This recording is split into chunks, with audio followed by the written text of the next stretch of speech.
Hello दोस्तों, मैं अनामिका। आज हम प्रेजेंट कंटिन्यूअस टेंस पढ़ेंगे। जैसा कि मैंने आपको प्रीवियस वीडियो में प्रेजेंट इंडेफिनिट पढ़ा दिया है और आई होप कि आपने वो वीडियो ज़रूर देखी होगी, तभी जाकर आपको प्रेजेंट कंटिन्यूअस भी समझ में आएगा। प्रेजेंट कंटिन्यूअस यानी दोस्तों टू कंटिन्यू, लेकिन टू कंटिन्यू कहाँ पे? यानी लगातार। लगातार कब? यानी कि प्रेजेंट में। ठीक है, जब कोई काम प्रेजेंट में लगातार हो रहा हो तो उसे प्रेजेंट कंटिन्यूअस कहते हैं। ठीक है दोस्तों, जैसे कि वह जा रहा है, वह खा रहा है, वह पी रहा है, वह सो रहा है, वो उठ रहा है, वो बैठ रहा है। इस तरह के सेंटेंस प्रेजेंट कंटिन्यूअस में आते हैं। ठीक है, आपको ये तो पता होगा दोस्तों कि प्रेजेंट कंटिन्यूअस की पहचान क्या होती है। प्रेजेंट कंटिन्यूअस की पहचान होती है जब क्रिया के अंत में यानी आपके एक्शन के अंत में रहा है, रही है, रहा हूँ, रहे हैं आदि आए तो उसे हम प्रेजेंट कंटिन्यूअस टेंस कहते हैं। ठीक है, जब क्रिया के अंत में, क्रिया यानी आपका एक्शन। ठीक, अगर हम सिंपल सेंटेंस को स्ट्रक्चर करना चाहें, बनाना चाहें, तो सिंपल सेंटेंस को बनाने के लिए दोस्तों हम इस फॉर्मूला का यूज़ करेंगे।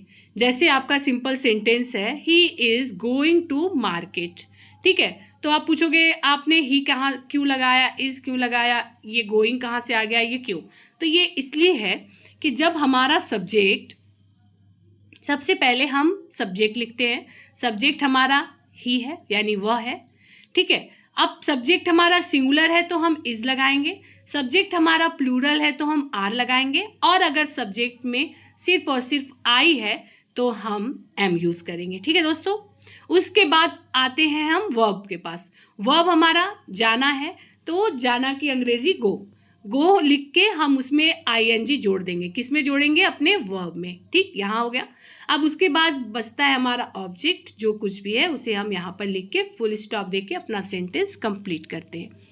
ठीक है दोस्तों, सब्जेक्ट के अकॉर्डिंग हम अपना वर्ब लगाएंगे। इस बात का ध्यान रखिएगा, अगर सब्जेक्ट सिंगुलर है तो इज लगेगा, अगर सब्जेक्ट प्लूरल है तो आर लगेगा, और आई दोस्तों हमेशा एम के साथ लगता है। ठीक है, और वर्ब में आईएनजी जोड़ते हैं हम। ठीक, तो नेक्स्ट चलते हैं हम अपने, यहाँ पे मैंने कुछ एग्जाम्पल लिए हैं प्रेजेंट कंटिन्यूअस के सिंपल सेंटेंस के। जैसे I am going to market, मैं मार्केट जा रहा हूँ। We are going to market, हम मार्केट जा रहे हैं। देखिए दोस्तों, सिर्फ सब्जेक्ट के अकॉर्डिंग देखिए स्ट्रक्चर वही है, going to market, going to market, लेकिन यहाँ पे देखिए हम के लिए वी लगाया है और वी हमारा प्लूरल है तो मैंने यहाँ आर यूज़ किया, यहाँ हमारा आई था तो मैंने एम यूज़ किया। इस बात का दोस्तों आपको ध्यान रखना है कि जैसा सब्जेक्ट होगा वैसा ही वर्ब होगा अकॉर्डिंग टू अपना टेंस। ठीक है, फिर देखिए दे हमारा प्लूरल है तो हमने आर लगा दिया, दे लगाया, आर लगाया, फिर अपने वर्ब में हमने आईएनजी जोड़ा, फिर दे के लिए अपना के लिए देयर यूज़ किया, फिर वर्क यानी काम, वे अपना काम कर रहे हैं। ठीक है, यू आर ईटिंग फूड, तुम खाना खा रहे हो। देखिए दोस्तों, यू हमारा सब्जेक्ट हो गया, आर हमारा सब्जेक्ट प्लूरल था इसलिए हमने आर लगाया, और वर्ब में हमने आईएनजी जोड़ा, ईटिंग हो गया, और हमने अपना यहाँ पे ऑब्जेक्ट लगा दिया। ठीक है, सब कुछ उसी फॉर्मूले के अकॉर्डिंग होगा। बस आपको ध्यान क्या रखना है कि अगर हमारा सब्जेक्ट सिंगुलर है तो हम सिंगुलर लगाएंगे, अगर वर्ब, और अगर हमारा सब्जेक्ट प्लूरल है तो हम प्लूरल लगाएंगे। इस चीज़ का आपको ध्यान रखना है। ठीक है, चलिए अब हम निगेटिव सेंटेंस की बात करते हैं। ठीक है, निगेटिव सेंटेंस में क्या होता है दोस्तों, आप पहले सब्जेक्ट को लिखते हो, उसके बाद इज, एम, आर को लिखोगे, उसमें से किसी एक को लिखना है, तीनों नहीं लिख देना है। ठीक है, एक लिखना है जैसा आपका सब्जेक्ट हो। उसके बाद तुरंत आप नॉट लगाओगे, फिर अपना वर्ब लिखेंगे, वर्ब में आईएनजी, फिर हम अपना ऑब्जेक्ट देंगे। ठीक है, जैसा कि यहाँ नीचे आपको कुछ एग्जाम्पल दिए गए हैं, जैसे he is not reading book, वह किताब नहीं पढ़ रहा है, नहीं पढ़ रहा है। तो देखिए हमने अपना सब्जेक्ट लिखा ना, सब्जेक्ट लिखा कि नहीं, एक बार फिर से मैं आपको दिखाती हूँ। देखिए ये हमारा हुआ सब्जेक्ट, ये हमारा हुआ इज, एम आर छोड़ देंगे क्योंकि एक ही हेल्पिंग वर्ब लेंगे ना। ओके, फिर हमने तुरंत अपना नॉट लिख दिया, फिर उसके बाद हमारा वर्ब पढ़ना हो गया, वर्ब में ही हमने अपना ING जोड़ दिया। अब फिर हमारा बचा ऑब्जेक्ट, ऑब्जेक्ट लिखकर फुल स्टॉप लगा के मैंने ये सेंटेंस कंप्लीट कर दिया। तो he is not reading book, वह किताब नहीं पढ़ रहा है। वैसे ही दोस्तों मैंने I am not reading book, मैं किताब नहीं पढ़ रहा हूँ। आई के साथ मैंने बताया ना हमेशा एम लगता है, फिर नॉट, फिर रीडिंग बुक, इस तरह से। फिर देखिए they are not reading book, वे किताब नहीं पढ़े। देखिए दोस्तों सब कुछ एक जैसा है, इधर देखिए आप, reading book, reading book, reading book सब कुछ है, यहाँ भी नॉट सब कुछ है, पर यहाँ देखिए सब चेंज है। क्यों चेंज है? अकॉर्डिंग टू सब्जेक्ट हमारा वर्ब चेंज है ना।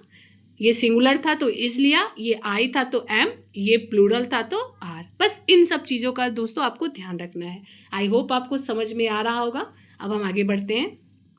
ये हमारा इंट्रोगेटिव सेंटेंस, ठीक है। इंट्रोगेटिव सेंटेंस यानी प्रश्नवाचक वाक्य, ठीक है दोस्तों। इंट्रोगेटिव, इंट्रोगेटिव यानी प्रश्नवाचक वाक्य, ठीक।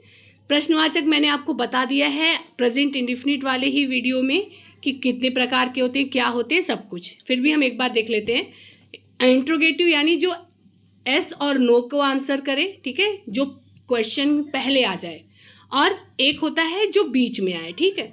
तो जो जैसे कि क्या वह अपना काम करता है, या क्या तुम अपना काम करते हो, या क्या तुम यह काम कर रहे हो, इस तरह के सेंटेंस दोस्तों। जैसे क्या मैं जा रहा हूँ, क्या मैं स्कूल जा रहा हूँ, क्या मैं खा रहा हूँ, क्या मैं पढ़ रहा हूँ, क्या मैं लिख रहा हूँ, इस तरह के सेंटेंस दोस्तों जिसमें क्या पहले आ रहा हो। तो इस तरह के सेंटेंस को बनाने के लिए हम क्या करते हैं, उस क्या की अंग्रेजी न लिखकर हम अकॉर्डिंग टू सब्जेक्ट अपना वर्ब, हेल्पिंग वर्ब लगाते हैं, ठीक है। जैसे कि क्या तुम यह काम कर रहे हो, तो इसकी अंग्रेजी क्या होगी दोस्तों। क्या की अंग्रेजी के यू के अकॉर्डिंग हम आर लगा देंगे, क्योंकि यू हमारा प्लूरल है तो आर प्लूरल होगा। फिर उसके बाद तुरंत हम अपना क्या लगाएंगे, सब्जेक्ट। उसके बाद दोस्तों वर्ब का फर्स्ट फॉर्म, उसमें ING प्लस ऑब्जेक्ट और क्वेश्चन मार्क। देखिए ये हमारा सेंटेंस तैयार हो गया। अब क्या मैं स्कूल जा रही हूँ, ठीक है। तो हम क्या की अंग्रेजी न लिखकर मैं के अकॉर्डिंग यहाँ एम लिखूंगी, तुरंत अपना सब्जेक्ट, सब्जेक्ट के बाद हम अपना वर्ब, वर्ब में ING प्लस अपना ऑब्जेक्ट प्लस क्वेश्चन मार्क। इस तरह से दोस्तों आपका क्या वाले सेंटेंस जो शुरू में आते हैं वो बनते हैं, ठीक है। अब नेक्स्ट आता है जब क्वेश्चन मार्क, आपके जो क्वेश्चन वर्ड होते हैं जब बीच में आए तब क्या होता है। तो जब क्वेश्चन वर्ड बीच में आए दोस्तों तो उसको हम पहले लिखते हैं, उसकी अंग्रेजी लिखते हैं, ठीक है। उसके बाद हम अपना हेल्पिंग वर्ब देते हैं। हेल्पिंग वर्ब देने के बाद हम वर्ब का फर्स्ट फॉर्म प्लस ING करेंगे, और उसके बाद ऑब्जेक्ट लिख के फिर उसके बाद हम क्वेश्चन मार्क लगाकर इसको बनाते हैं, ठीक है। तो चलिए हम कुछ उदाहरण देख लेते हैं, कुछ एग्जाम्पल। जैसे वेयर आर यू गोइंग, तुम कहाँ जा रहे हो। तो कहाँ हमारा क्या आ रहा है, बीच में आ रहा है ना, तो हम उसकी अंग्रेजी वेयर करेंगे। उसके बाद हम अपना हेल्पिंग वर्ब लिखेंगे यू के अकॉर्डिंग। यू मैंने यहाँ शॉर्ट लिख दिया दोस्तों, YOU, ठीक है। तो यू, उसके बाद अपना वर्ब, वर्ब में ING लगा के हम क्वेश्चन मार्क लगा दे रहे हैं, ठीक है। फिर नेक्स्ट है व्हाट आर यू डूइंग, तुम क्या कर रहे हो। देखिए ये क्या भी बीच में आ रहा है तो हम क्या की अंग्रेजी व्हाट लिखेंगे, यू के अकॉर्डिंग हेल्पिंग वर्ब लगाएंगे, हेल्पिंग वर्ब के बाद सब्जेक्ट, सब्जेक्ट के बाद अपना मेन वर्ब, मेन वर्ब में ING, उसके बाद क्वेश्चन मार्क लगा के हम अपने सेंटेंस को कंप्लीट करते हैं। तो ये रहा दोस्तों आपका present continuous tense. I hope कि आपको अच्छे से समझ में आया होगा।